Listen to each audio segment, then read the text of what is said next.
Good afternoon बच्चों। देखो, अब तक हमने 1857 की क्रांति के राजनीतिक कारण पढ़ लिए। अब हम पढ़ेंगे 1857 की क्रांति के सामाजिक व धार्मिक कारण। देखो, धर्म और समाज एक दूसरे के पूरक हैं। एक तरीके से कुछ धर्म से भी रिलेटेड है इसी में और कुछ सामाजिक भी हैं, एक करके बताते रहूँगा मैं। तो देखो, अंग्रेज शासक विजित लोगों के प्रति रूखे व जातिगत की भावना से प्रेरित थे। देखो, अंग्रेज जो थे वो भारतीयों के प्रति रूखे थे बहुत ज़्यादा और जातिगत भावना से प्रेरित थे। भारतीयों को वो हमेशा हे की दृष्टि से देखते थे और कुल मिला के कहेंगे भारतीयों को बर्बर कहते थे, बहुत बेकार कहते थे। हिंदुओं को बर्बर कहा जाता था। मुसलमानों को कट्टरपंथी व बेईमान समझते थे। देखो, जो व्यक्ति जिसके मन में पहले से ही छवि बन गई हो कि हिंदू बर्बर हैं और मुसलमान जो है कट्टरपंथी हैं और बेईमान है, सिर्फ हम ही अच्छे हैं, तो उसकी कोई छवि नहीं निकाल सकता।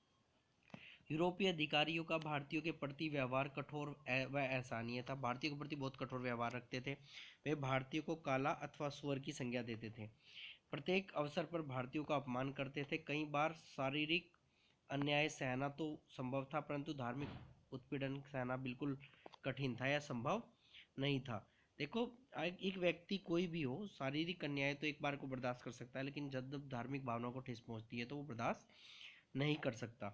तो बहुत कठिन था। अंग्रेजों का एकमात्र उद्देश्य भारतीयों को ईसाई बनाना था। इसके कई प्रमाण भी मिले हैं कि अंग्रेज चाहते थे कि भारतीय ईसाई बन जाएं, क्योंकि जो सैनिक या कोई कर्मचारी अंग्रेजों के यहाँ काम कर रहा है और उसने ईसाई धर्म धारण कर लेता था तो उसकी सैलरी बढ़ा दी जाती थी, उसे कई मायनों में एक्स्ट्रा सुविधाएं दी जाती थी और अंग्रेज उसे उसके साथ अंग्रेजों का व्यवहार तुरंत बदल जाता था। अंग्रेज अधिकारी सैनिकों को ईसाई बनाने के लिए प्रेरित करते थे। जो सैनिक ईसाई धर्म अपना लेता था उसकी पदोन्नति कर दी जाती थी। देखो, कितनी बड़ी बात थी। धर्म को सीधा सीधा ठेस पहुंच रही थी कि जो भी सैनिक ईसाई धर्म अपना लेगा उसकी पदोन्नति कर दी जाएगी। हिंदू देवी देवताओं का उपहास किया जाता था। इसके अलावा देखो, हिंदू देवी देवताओं का उपहास उड़ाया जाता था। ये कहा जाता था कि ये कुछ नहीं है, हमारे यीशु मसीह सब कुछ है। इसके अलावा दत्तक पुत्र लेने का अधिकार भी छीन लिया गया था। देखो, भारतीय परंपरा चली आ रही थी, भारतीय समाज में ये सामाजिक कारणों में आएगा। एक परंपरा चली आ रही थी कि कोई भी दत्तक पुत्र गोद ले सकता था। ये राजनीतिक कारणों में भी आया, लेकिन वो अधिकार छीन लिया गया था। इससे भारतीयों समाज को बहुत ठेस पहुंची कि ये कैसे हमारे मामले में इंटरफेयर कर सकते हैं। लोगों के बीच यह अफवाह फैला दी गई कि लॉर्ड कैनिंग ने यह आज्ञा दी है। देखो, लॉर्ड कैनिंग उस टाइम गवर्नर जनरल था और ये अफवाह फैला दी गई कि भारत को पूरा ईसाई बना दिया जाए। लेकिन कुछ लोगों का मानना है कि कैनिंग वास्तव में ये चाहता था कि ज़्यादा से ज़्यादा लोगों को यहाँ से ईसाई बना के जाए, ताकि कर्मचारी जो से मिले वो ईसाई मिले और उसके वफादारी करें। इसके अलावा अंग्रेजों द्वारा लॉन्च की गई इनफील्ड राइफल के कारतूसों को भी मुंह से खोला जाता था। देखो, अंग्रेजों ने उसी समय ठीक एक नई राइफल लॉन्च की, इनफील्ड राइफल। ये सैनिक कारणों में भी आएगी बाद में और ये धार्मिक कारणों में भी है।